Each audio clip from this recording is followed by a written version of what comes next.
नगीना से सांसद चंद्रशेखर आजाद इस वक्त बातचीत के लिए हमारे साथ मौजूद है। कल संभल के लिए चंद्रशेखर आजाद निकले थे, लेकिन पुलिस ने उन्हें संभल जाने से रोक दिया। बातचीत करते हैं। सर, संभल में जो हिंसा हुई, जिस तरह से तस्वीरें आई, जाने गई, आप खुद संभल जाने के लिए निकले थे, लेकिन पुलिस ने रोक दिया था आपको। ये गुंडागर्दी है।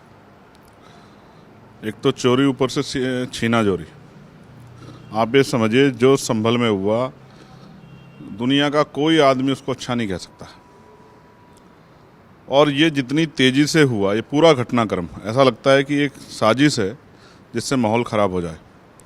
एक ही दिन में पिटीशन, उसी दिन ऑर्डर, उसी दिन जो है सर्वे कमेटी, और फिर एक बार सर्वे, फिर 2 बार सर्वे, एक पक्ष को सुन के। जबकि वर्शिप एक्ट 1991 है, उसके बावजूद, जिसमें कहा गया कि 15 अगस्त 1947 को जिस धार्मिक स्थल की जो स्थिति थी वही रहेगी, उसके बावजूद लगातार, जबकि संघ प्रमुख जो इनके सबसे बड़े नेता, वो भी ये कह चुके हैं कि भाई हर मंदिर के, हर मस्जिद के नीचे शिवलिंग ढूंढने की जरूरत नहीं है, जो आपके अपने धार्मिक स्थल है उन्हीं पे चले जाओ।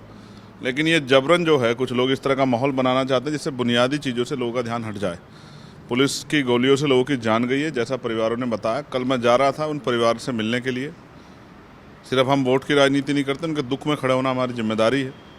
साथ साथ मैं उन परिवार पीड़ित जो चोटिल पुलिसकर्मी, उनसे भी मिलता, उनकी बात भी जानता। लेकिन कल उन्होंने मुझे रोक दिया और कहा कि वहाँ हमने जो है, मजिस्ट्रेट ने उस एरिया को प्रतिबंधित कर दिया है, कोई जनप्रतिनिधि वहाँ नहीं जा सकता, कोई संगठन वहाँ नहीं जा सकता, कोई नेता वहाँ नहीं जा सकता। तो मैंने अपने पदों का भी ध्यान रखते हुए और जिम्मेदारी को समझते हुए, कोई ऐसा ना हो कोई और घटना घट जाए, मैंने उनकी बात को सुना। लेकिन मैंने वहाँ के डीआईजी और कमिश्नर से बात की और मैंने उनसे अपील की कि किसी निर्दोष को सिर्फ इस वजह से कि वो मुस्लिम में जेल ना भेजा जाए, पहले प्रॉपर जांच की जाए।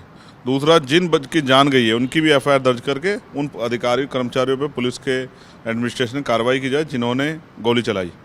साथ साथ उन परिवारों को मुआवजा मिले।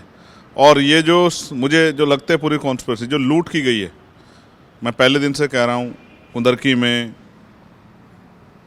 मीरापुर में, गाजियाबाद में और अन्य सीटों पे, उस लूट को छिपाने के लिए सरकार ने ये साजिश रची है जिससे कि उससे लोगों का ध्यान हटे। लेकिन मैं फिर कह रहा हूँ, अब जब पार्लियामेंट का सेशन चलेगा तो हम सरकार को छोड़ने वाले नहीं।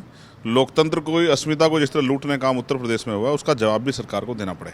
सरकार के कई मंत्री हैं सर, उनका कहना है कि विपक्षी पार्टियां उत्तर प्रदेश में माहौल खराब करना चाहती है, यही वजह है कि संभल के मामले को लेकर आप लोग राजनीति कर रहे हैं। लोगों की जान गई है, लोगों की खून से होली खेली गई है, तो लोगों को मरने के लिए छोड़ दिया जाए?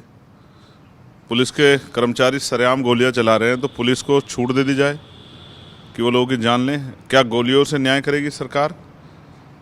किसने परमिशन दी गोली चलाने की? कोई मजिस्ट्रेट ऑर्डर है? कैसे गोली चलाई गई? गोली अगर सिर्फ लोगों को रोकना जो है लक्ष्य था, तो पैरों में क्यों नहीं लगी? सीने में कैसे गोली लगी? ये जो सीधी सर में गोली मारी जा रही है, ये एक भय का माहौल बनाने की कोशिश की जा रही है, जबकि लोग भूल जाते हैं कि देश को आज़ादी भी आंदोलन के जरिए मिली।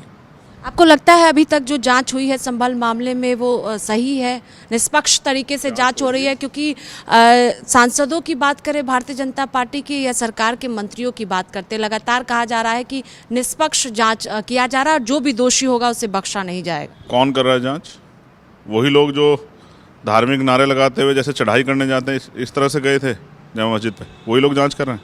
इसकी जांच तब होगी जब सीबीआई की निगरानी में और सुप्रीम कोर्ट के सिटिंग जज की निगरानी में, सीबीआई करेगी और सुप्रीम कोर्ट के सिटिंग जज की निगरानी में, तब जाके इसकी जांच होगी।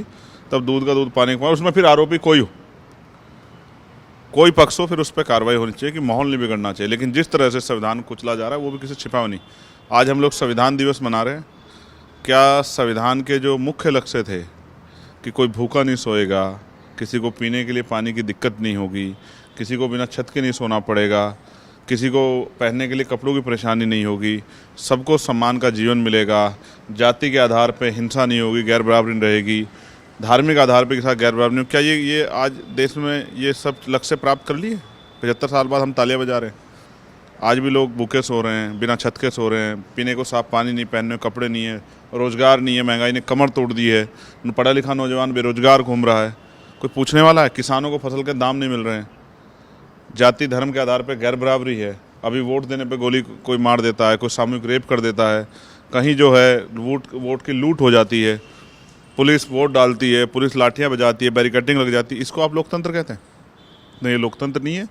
संविधान की अस्मिता से खिलवाड़ की जा रही है और खिलवाड़ करने वाले लोग ध्यान रखें, हमेशा समय के जैसा नहीं रहता। आखिरी सवाल है कि शीतकालीन सत्र चूंकि चल रहा है, तो क्या चंद्रशेखर आजाद संभल के मसले को आगे सदन के अंदर आपने कवर किया हो तो सबसे पहले पार्लियामेंट में हम ही लोगों ने संभल के विषय को उठाया, और संभल क्योंकि हम उत्तर प्रदेश से आते हैं, वहाँ के लोगों की जीवन रक्षा करना और वहाँ की सरकार जवाब मांगना हमारी जिम्मेदारी है।